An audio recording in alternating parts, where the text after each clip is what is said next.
Israel que era mau perante o Senhor, por isso o Senhor os entregou nas mãos dos midianitas por 7 anos. O que você e eu individualmente temos feito diante do Senhor, perante o Senhor? Temos feito o que é bom ou temos feito o que é mal? A igreja cristã no Brasil tem feito o que é bom, o que é mal? A Nova Vida em Coelho tem feito o que é bom ou tem feito o que é mal? Nós temos agradado o Senhor com as nossas vidas? Você tem agradado o Senhor com a sua vida, com as suas decisões, com as suas palavras, com as suas práticas, ou não? Porque tudo o que nós plantamos, diz a palavra, nós colhemos. De Deus não se zomba. Aquilo que o homem plantar, o homem colherá. O que nós temos plantado é o que nós vamos colher. O que nós estamos colhendo hoje foi o que plantamos ontem. Essa é uma regra, é uma lei da física. Se você plantar milho, você não vai colher trigo.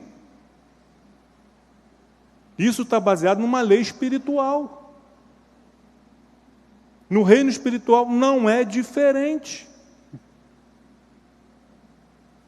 E não existe ninguém, nenhum homem, nenhuma instituição que tenha o poder de ir contra essa lei. Eu decreto a partir de hoje que quem plantar milho vai colher trigo. E ponto final, assinei, pai, e vai ser assim. Não tem como.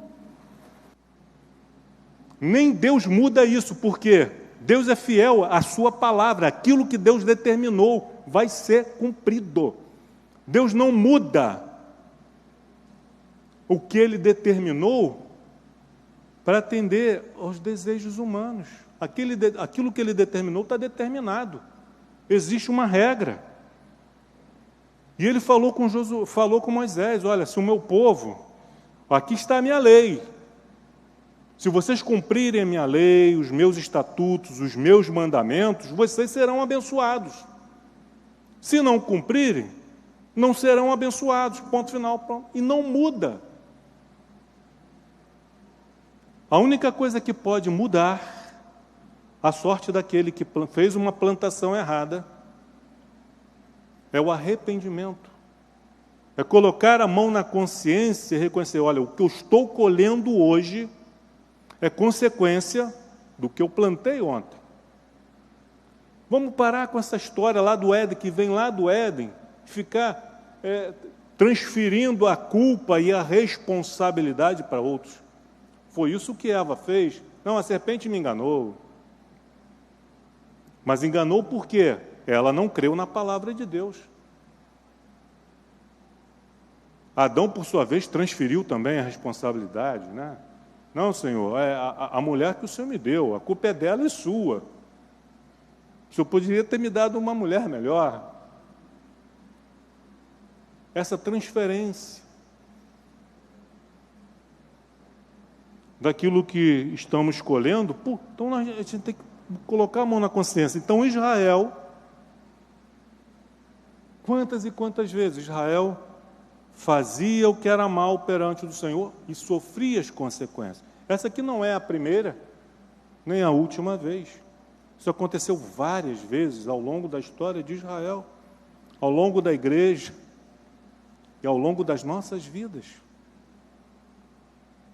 Se nós formos sinceros, honestos com o Senhor, temos que admitir que muitos dos problemas pessoais que nós enfrentamos hoje, muitos dos nossos problemas, foi porque não ouvimos ao Senhor. Fomos arrogantes. Não quero saber. Está decidido. Não atentamos para as Escrituras, para a palavra de Deus, nem para as instruções dos homens de Deus. E sofremos as consequências. E Israel aqui sofreu a consequência, porque fez mal, fez o que era mal perante o Senhor. Adoraram, praticaram a idolatria. Abandonaram o Senhor e começaram a adorar e cultuar os deuses estrangeiros dos povos da região de Canaã, do território de Canaã. Consequência, o Senhor aqui diz que o Senhor os entregou nas mãos dos midianitas. O Senhor é mau por ter feito isso? Não. Eu avisei. Eu falei. Não é isso que vocês querem? Vocês não preferem os ídolos a mim? Vocês não preferem adorar os ídolos e seguir essa sociedade ímpia? Vocês não querem viver como os midianitas? Então vocês vão viver. É isso que vocês querem? E quando Deus toma uma decisão dessa, Ele não toma assim de primeira. O povo vai se corrompendo, vai se desviando, Ele vai avisando, Ele vai alertando, Ele vai instruindo, Ele vai levantando os seus profetas, vai falando com o povo. O que vocês estão fazendo, olha, está desagradando o Senhor. E eles simplesmente fazem ouvidos mercadores e não dão atenção ao que os homens de Deus estão falando. Depois vem as consequências. E quando vem a consequência, não é que Deus é mau. Existe a lei da gravidade. Se você pular de um alto de um prédio, você vai se esborrachar lá embaixo. Aí a pessoa pula, se esborracha. Ah, Deus é mau. Deus podia ter segurado, podia ter salvado. Essa proposta aí foi a proposta que Satanás fez para Jesus na tentação. Olha, se você se jogar aqui do alto, do pináculo, do templo, o Senhor vai enviar anjos para te segurar, para te amparar. Cuidado com as propostas aparentemente bíblicas que Satanás faz para você não se esborrachar, para não se quebrar. Porque uma vez que você pula, no meio do caminho, você pode até se arrepender e pedir perdão, mas vai se esborrachar. Se no meio do caminho você se arrependeu de verdade, pediu perdão a Deus pela sua ignorância, você vai ser perdoado. Você vai ser salvo, mas vai sofrer as consequências. Então, estejamos atentos ao que as Escrituras falam, esses maus exemplos, para não repeti-los. Os exemplos de fidelidade, de temor ao Senhor, de fé, vamos replicar. O desejo do Senhor essa manhã é de falar um pouco a respeito de Gideão e mostrar a fragilidade dele, a fragilidade humana que todos nós temos. Mas Deus levantou um Gideão. Mas hoje a nossa sociedade precisa de muitos Gideões. Seja você, não fique você esperando, pedindo a Deus, Senhor, levanta um Gideão para nos livrar dos midianitas. Levanta, Senhor, não fique esperando por um Gideão. Seja você um Gideão. Você, meu irmão, minha irmã que está me escutando, seja você um Gideão.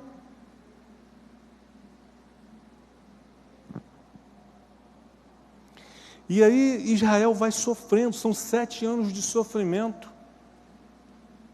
Eles tinham que colher o que eles plantavam antes da época, porque se esperasse o tempo da colheita, vinham os midianitas sabiam quando era o tempo da colheita, eles vinham, pegavam tudo que eles podiam, o que eles não conseguiam levar, eles destruíam, eles queimavam. E aí depois, aconteceu isso no primeiro ano, aconteceu isso no segundo ano, aí Israel aprendeu, olha, a gente tem que passar a colher antes, para não ficar sem nada. Pelo menos para não morrer de fome. Começaram a fazer isso. O animal que deixasse no pasto, os midianitas levavam. Por quê? Por que Israel está passando por isso? Porque fizeram o que era mal perante o Senhor. Versículo 11, capítulo 6, 11. Depois dos 7 anos, então, do versículo 1 até o versículo 10, se passaram 7 anos. Aí agora, Deus fala com homens, de nome Gideão, no versículo 11. Então veio o anjo do Senhor e assentou-se debaixo do carvalho que está em Ofra, que pertencia a Joás, a Bisrita, e Gideão, seu filho, estava malhando o trigo no lagar, para o pôr a salvo dos midianitas. Então o texto aqui está descrevendo que o anjo do Senhor, e toda vez que nós vermos anjo do Senhor com A maiúsculo no Antigo Testamento, é uma teofania, uma manifestação de Jesus Cristo, da segunda pessoa da Trindade no Antigo Testamento. E aí Jesus, que no Antigo Testamento é descrito sempre como o anjo do Senhor, ele se assenta debaixo do carvalho que está em Ofra, para observar a Gideão trabalhando, malhando o trigo no lagar. Então ele se assenta ali e fica observando Gideão fazendo esse trabalho. E trigo não se malha no lagar. No lagar se espreme as uvas. Para se malhar o trigo, nós precisamos de espaço, nós precisamos de vento. Porque o trigo, depois de ser cortado, ele é pisado para que o trigo ele se solte da palha. E aí, na hora de malhar, joga aquilo tudo para o alto. Joga para o alto. O vento leva a palha e o trigo cai. A palha não tem peso, o vento leva. O trigo cai, a semente cai. E assim ele pode colher o trigo. No lagar não tem como fazer isso, é um lugar fechado. É um buraco.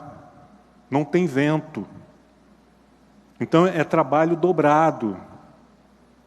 Ele tem que fazer semente por semente. Ele tem que pegar feixe por feixe e ficar ali, batendo o feixe de trigo para estourar a semente e separar a semente da palha. Trabalho dobrado. Mas para não morrer de fome, essa foi a estratégia que o Senhor deu a Gideão. Enquanto muitos estavam chorando, reclamando e murmurando, Gideão pensou, quer saber? Ficar reclamando, chorando, apontando o dedo para A e para B, dizendo, olha, nós estamos passando isso por sua culpa. Não, Gideão, Deus deu uma estratégia. Ele sabia que os medianitas não iam procurar trigo no lagar. E assim ele proveu o sustento para si e para sua família. Trabalhava duro, dia e noite. Mas o Senhor deu essa estratégia. E é isso. As nossas murmurações, as nossas reclamações, as nossas queixas não chamam a atenção de Deus. Seja uma pessoa pronta. Arregace as mangas e vá trabalhar. E o Senhor vai te abençoar. Ficar em casa reclamando não vai resolver o problema. Pense, ore. Senhor, mostra-me o que eu posso fazer. Me dê estratégia. Me dê força e disposição, porque às vezes o Senhor dá a estratégia, mas nos falta a disposição. E aí Deus tem que falar, vai ter com a formiga, ó preguiçoso, vai aprender com a formiga. Então Gideão é esse tipo de homem que recebeu do Senhor essa estratégia e ao invés de ficar reclamando, foi trabalhar, foi malhar o trigo no lagar para o pôr a salvo dos midianitas. E depois de observar, versículo 12, o anjo do Senhor disse assim, apareceu e lhe disse, o Senhor é contigo, homem valente. Aí Gideão está ali, dentro do lagar, malhando trigo. Aí levanta, homem valente. Eu estou aqui escondido. Mas valente porque era um homem de fé e de trabalho. Respondeu-lhe Gideão, ai, Senhor meu, ele está pensando que está falando com um outro homem, mas chama de Senhor, isso é comum na Bíblia, né? Esse tratamento de respeito. Quando ele chama esse homem de Senhor, ele não identificou ali, naquele momento, como Deus. Então ele levanta e fala com educação com esse homem, né? Ai, Senhor meu, se o Senhor, né? Agora é o Senhor, Deus, é conosco, por que nos sobreveio tudo isto? Ele sabe por quê. O que é feito? Agora nós vamos ver como que ele era um homem de fé. Pela resposta que ele dá. Ele diz, o que é feito de todas as suas maravilhas, da maravilha do Senhor, que os nossos pais nos contaram, dizendo, não nos fez o Senhor subir do Egito? Porém, agora, o Senhor nos desamparou e nos entregou nas mãos dos medianitas. Ele não está duvidando daquilo que os nossos pais, que os seus pais haviam contado para ele. Das maravilhas, de como o Senhor os libertou da mão do Egito, de Faraó, das pragas, da passagem pelo Mar Vermelho, sustentando o povo por 40 anos no deserto, não deixando faltar água nem pão, como fez atravessar o Rio Jordão, entrar na terra de Canaã, tomar a terra. Ele não está duvidando, ele acredita nisso. O que ele está compartilhando aqui, isso é humanamente, isso é uma reação humana. Por quê? O Senhor nos livrou, o Senhor nos libertou dos egípcios para agora estarmos nas mãos dos medianitas. Não faz sentido. Só que Israel era para ser um povo livre. Era para ser um povo a ser seguido. Mas Israel abandonou a promessa do Senhor e se contaminou. Não deu ouvidos às instruções do Senhor. E passou a viver como qualquer outro povo. Deixou de ser luz, deixou de ser sal e se tornou o mais do mesmo. Por isso está passando por essa situação.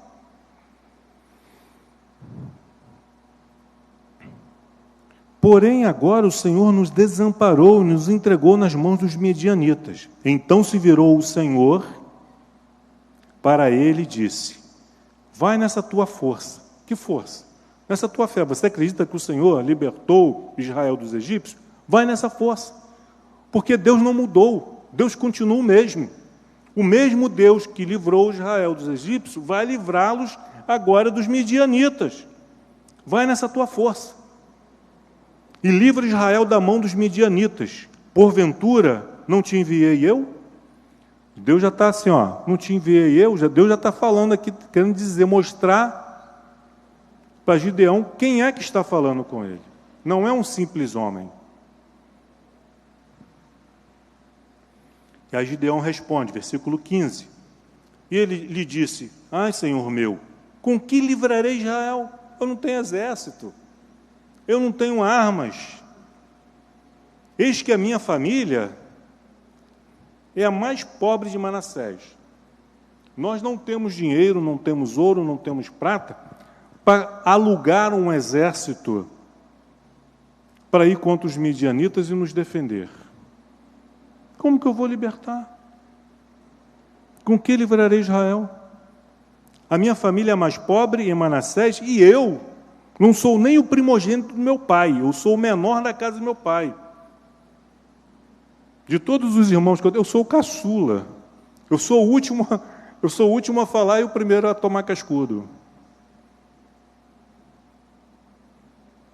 Que aí começa a tomar cascudo do meu pai, do meu irmão mais velho e do segundo, até chegar em mim.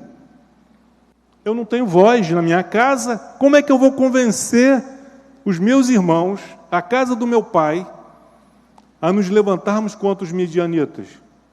Quem sou eu? Quem é você? Quem sou eu? O que nós podemos fazer contra esse sistema dos midianitas? O que nós podemos fazer contra o poder dos midianitas? Se nós olharmos para os nossos recursos, a resposta é nada. Mas se nós olharmos para o nosso Deus, aí nós podemos dizer, olha, o que eu posso fazer é confiar em Deus, acreditar no Senhor, que assim como Ele livrou Israel dos egípcios, assim como Ele livrou Israel dos midianitas, dos filisteus, dos babilônios, dos assírios, como Ele guardou e sustentou a igreja durante todo o Império Romano, como Ele manteve a igreja ao longo da história, sofrendo a tirania de governos e impérios, Ele também há, hoje, de se manifestar no meio do seu povo e nos dar o livramento. Para isso, Ele precisa de um Gideão. Mas seja você esse Gideão. Como? Crendo no Senhor, confiando no Senhor. Amém? Louvado seja Deus. Versículo 16. Tornou-lhe o Senhor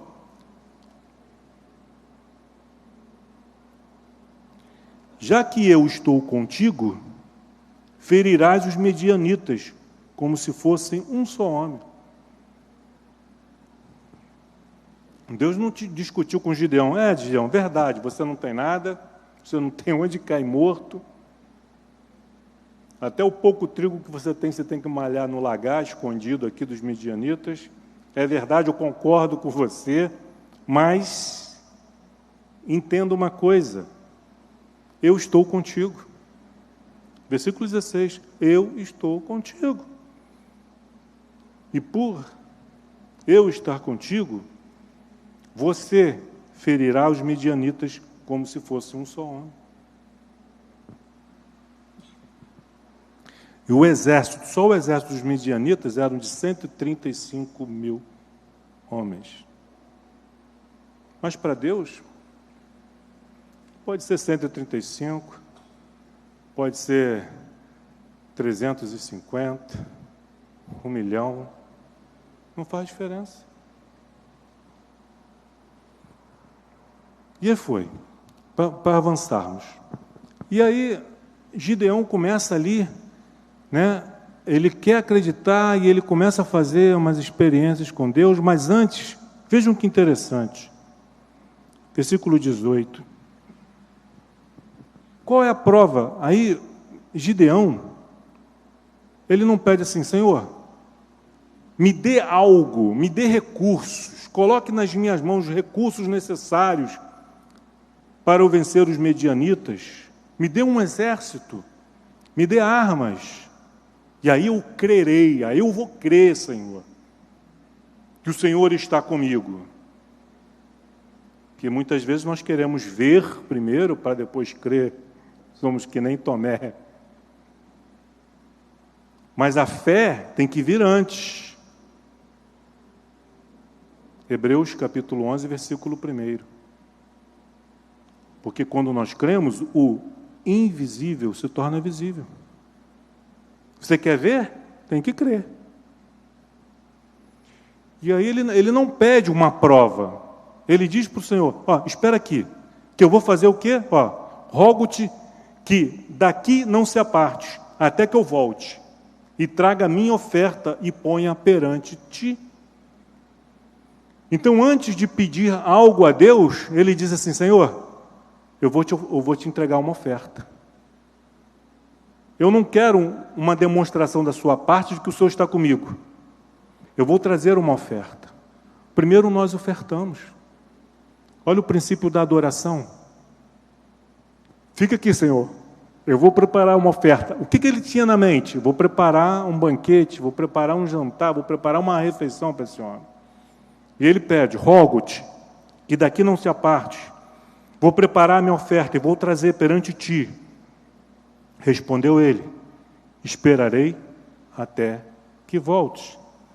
Versículo 19: entrou Gideão e preparou um cabrito, e bolos asmos, e um éfa de farinha, e carne, pôs num cesto, e o caldo numa panela, e trouxe-lhe até debaixo do carvalho, e lhe apresentou. Quanto tempo ele levou para preparar um cabrito?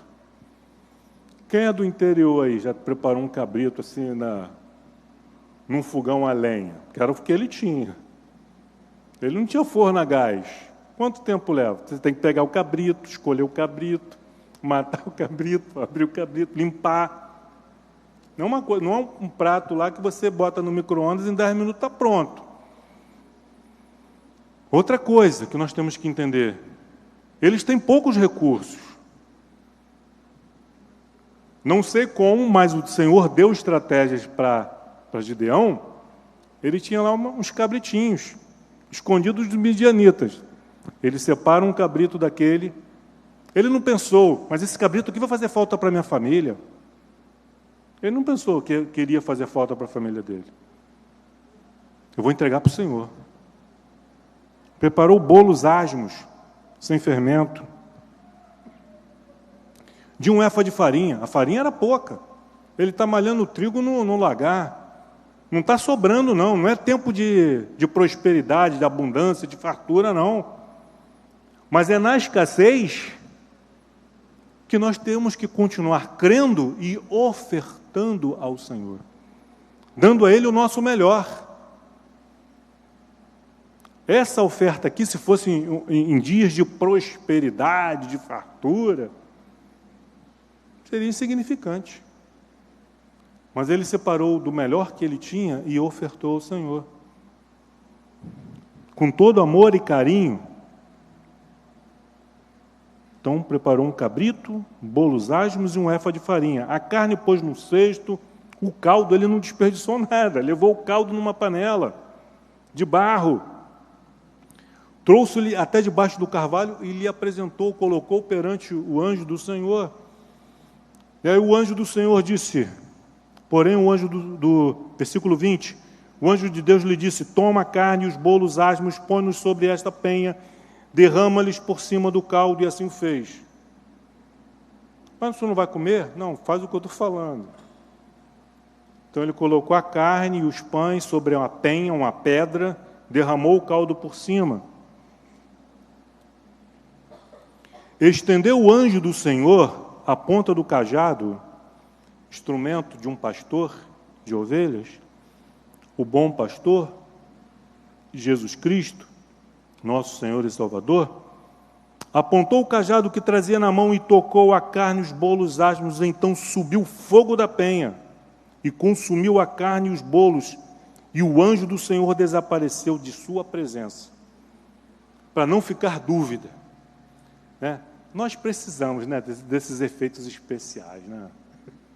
Para crer. Se não tiver efeito especial, se não tiver fogo subindo, se não tiver trovão, se não tiver raio, se não tiver terremoto, a gente tem que ter. E ele creu. Versículo 22. Viu Gideão que era o anjo do Senhor e disse: ai de mim, Senhor Deus, pois vi o anjo do Senhor face a face. Agora temeu pela sua vida. Quem sou eu? Temeu. Porém o Senhor lhe disse, aí ele ouviu uma voz dizendo: paz seja contigo, não temas, não morrerás. Ah, querido, nós precisamos, né, ouvir Deus falando assim: olha, paz seja contigo, não temas, não morrerás. Então Gideão edificou ali um altar ao Senhor, e lhe chamou: O Senhor é paz. Ele deu esse nome ali para esse altar. Ainda até o dia de hoje, este altar, está o altar em Ofra, que pertence a Bezerritas, que é da família de Gideão. Aí vamos pular aqui agora, depois leiam, por favor, leiam, não custa nada, vai ser bom para vocês. Do versículo 25 em diante, como que Gideão agora ele vai naquela fé, mas no dia seguinte, sabe o que é? Você hoje está lá em cima, amanhã você está meio para baixo. E aí Gideão faz aqui faz umas provas, pedindo a Deus, para Deus provar, mostrar que eu vou mesmo, Senhor, me mostra, faz assim, faz assado. E depois leiam lá e vejam isso, o que eu estou falando. Ok? Quem vai ler aqui? Levanta a mão. Tá bom. Quem levantou a mão, você tem o dever e a obrigação de ler. Quem não levantou, vai para casa, pede misericórdia a Deus.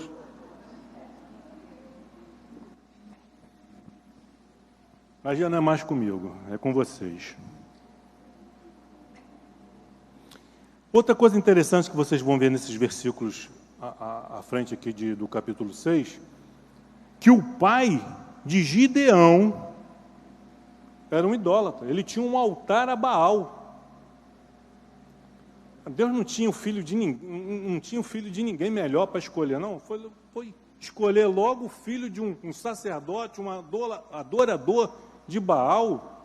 Será que não tinha um filho de nenhum crente lá, né? Complicado. Mas foi em Gideão que Deus chamou.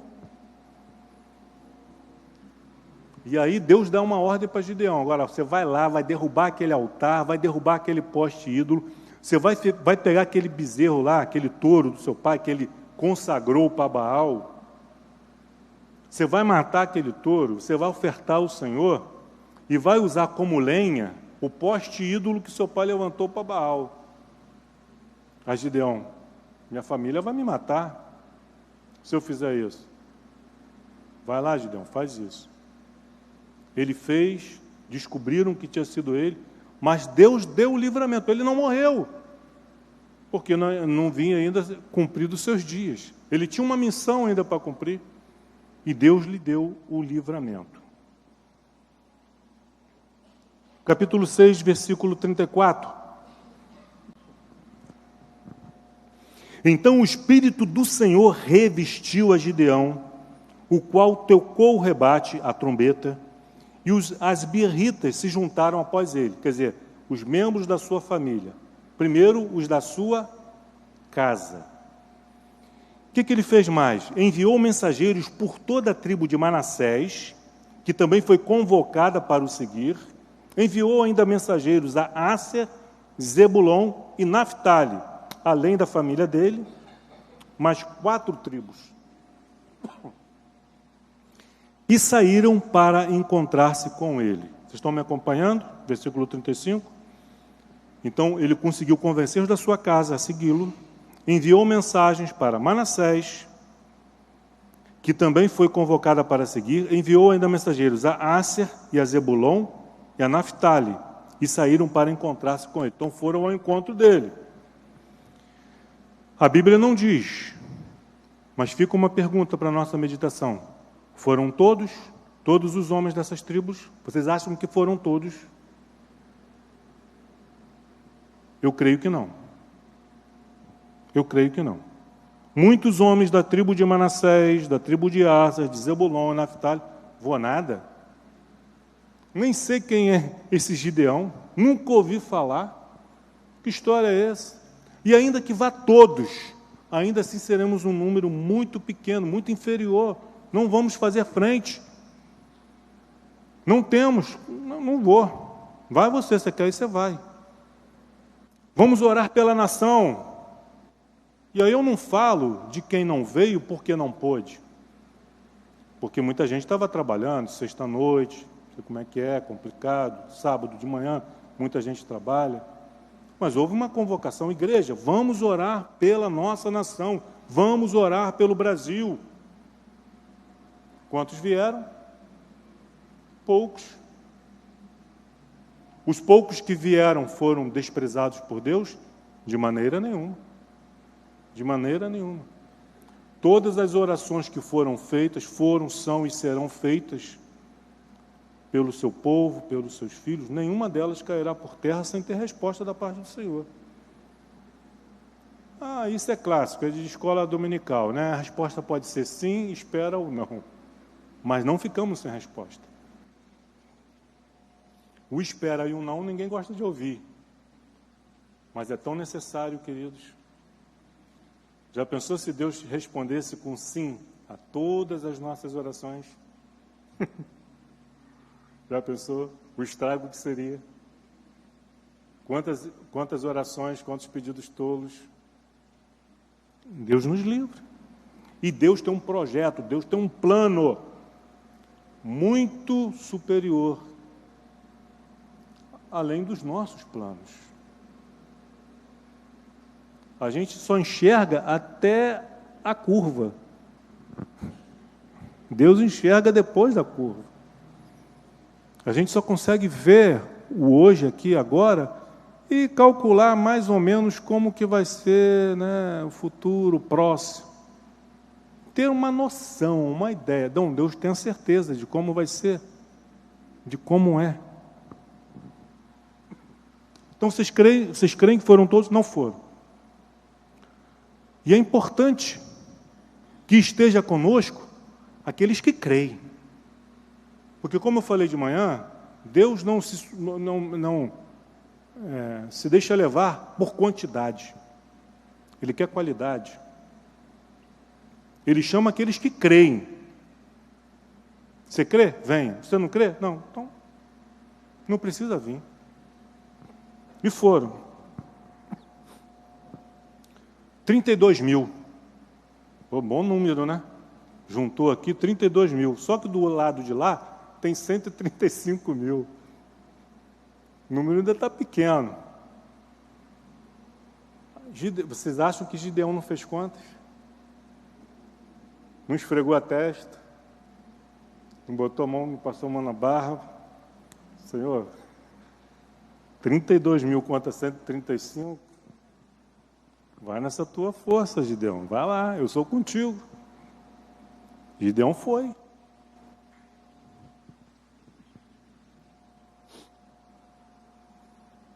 Versículo 36, disse Gideão a Deus: se hás de livrar Israel por meu intermédio, como disseste, eis que porei uma porção de lã. Aí ele faz um teste aqui novamente, aqui, para confirmar, para ter certeza, que ele olha para cá, 32 mil, é um número bom, mas quando ele lembra que do outro lado tem 135, Senhor, o Senhor vai me desculpar, mas eu preciso de mais uma confirmação aqui da sua parte. Ele faz e Deus confirma. Aí depois da prova vem o capítulo 7. Então Jerubbaal, que é Gideão, ele recebeu esse nome de Jerubbaal por ter derrubado o altar de Baal, se levantou de madrugada, ele teve a resposta. Aí ele falou: agora eu não tenho mais argumentos para debater com Deus. Se levantou de madrugada. Então, se tem que ser, vai ser agora. Não vou deixar para amanhã. Não vou deixar para a semana que vem. Vai ser agora.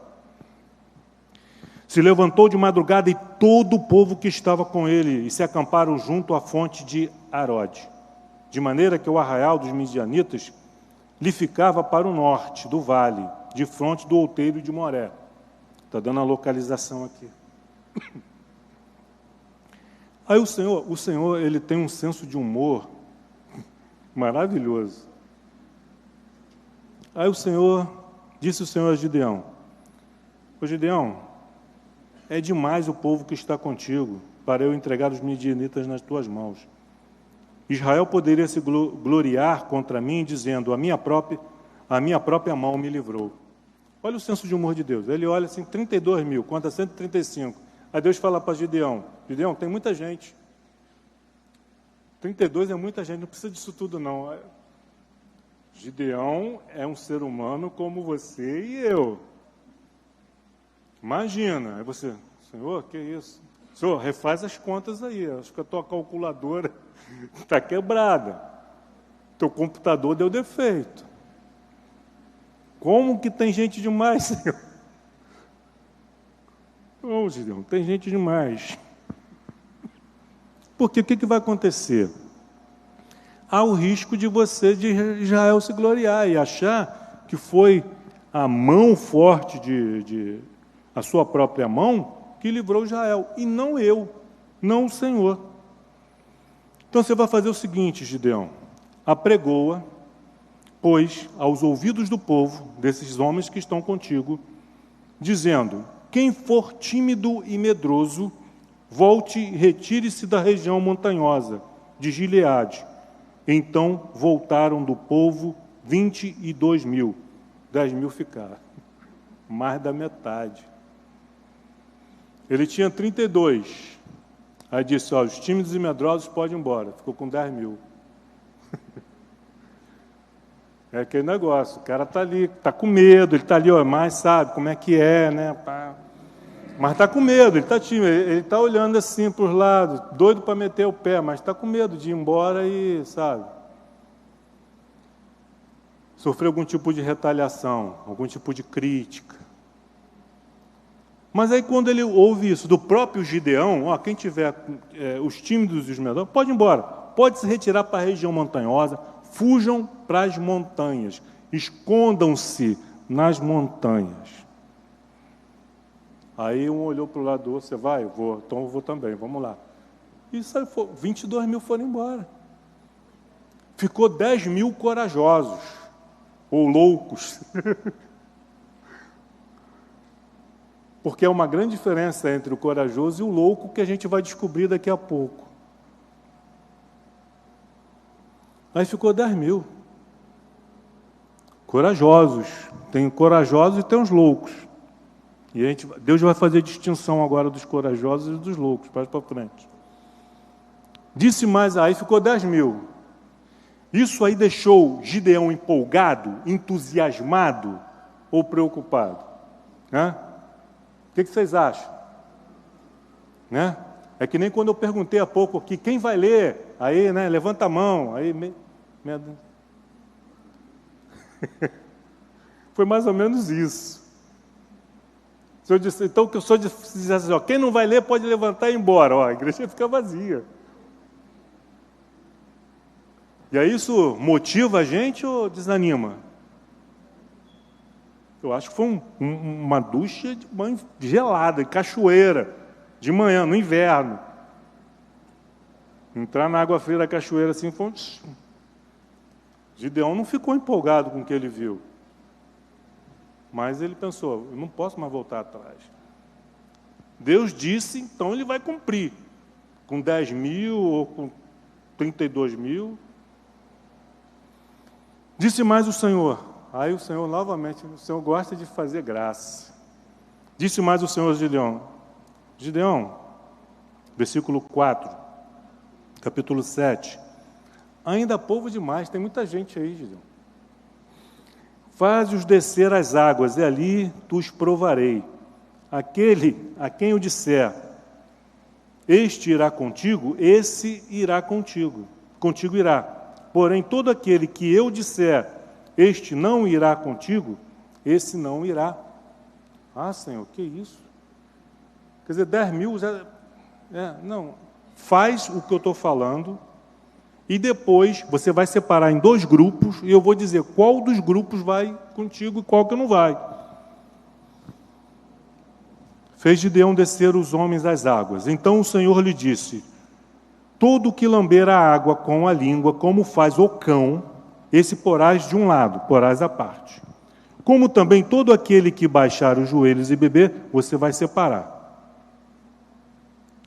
E aí está aqui a fonte. Aí, vamos beber água. Aí, aquele que se prostrou, se ajoelhou como um cão e meteu o rosto dentro d'água e ficou lambendo a água como se fosse um cão, aí Gideão vai separando, ó, vai para lá, vai para lá. Os outros que se ajoelharam e levavam a mão à água e trazia a mão à boca, separou os 2 grupos. De um lado tem um grupo grande, do outro tem um grupo pequeno. Por qual grupo vocês acham que Gideão estava intercedendo? Senhor, que seja o grande, Senhor, que seja o grupo grande. Aí Deus diz assim, não, olha, vai ser o grupo que não lambeu água feito cão. Aí ele olhou, mas Senhor, ali só tem 300. É isso aí. Aí Gideão se encheu de fé e de coragem, é com esse grupo que eu vou. Você acha que foi isso? Não foi. Mas ele não permitiu que o medo, que os números, que as evidências, que as circunstâncias o impedisse, o paralisasse, fizessem ele desistir. Ele creu no Senhor. É com esses 300, Senhor? É com esses 300. Então tá bom, Senhor, então eu vou. Seja o que Deus quiser. O Senhor está falando, eu vou. E ele foi. Não podemos aqui desenvolver todo o capítulo, mas o Senhor lhe deu uma grande vitória. E é isso, essa estratégia final aqui. Antes, eu já ia esquecendo, importante. Então vejam bem, na primeira convocação não foram todos, foram alguns. Vê como que Deus vai fazendo a seleção? Eu não vou para essa convocação de oração, eu tenho mais o que fazer. Eu não concordo, eu não vou. Não foram, aí foi 32. Mas desses 32, nem todos estavam ali com coragem, tinham coragem. Deus, Ele sonda, Ele esquadrinha, Ele examina os corações. Ele viu que tinha gente ali com medo. Falou, Gideão, manda os tímidos e medrosos embora, Gideão. Vai atrapalhar. Quem comigo não ajunta, espalha. Ditado popular. Muito ajuda quem não atrapalha. Deixa eles embora. Não insiste, não.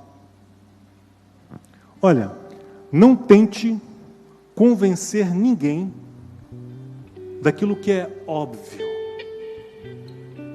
Se a pessoa não consegue enxergar, você fala uma vez, você fala duas. Você mostra por A e B que não tem como. Se a pessoa não consegue enxergar, não consegue ver, tá bom. Que Deus te abençoe. Não insiste. Porque às vezes aquela pessoa vai contigo na consideração, na amizade. Mas na hora H vai te deixar na mão.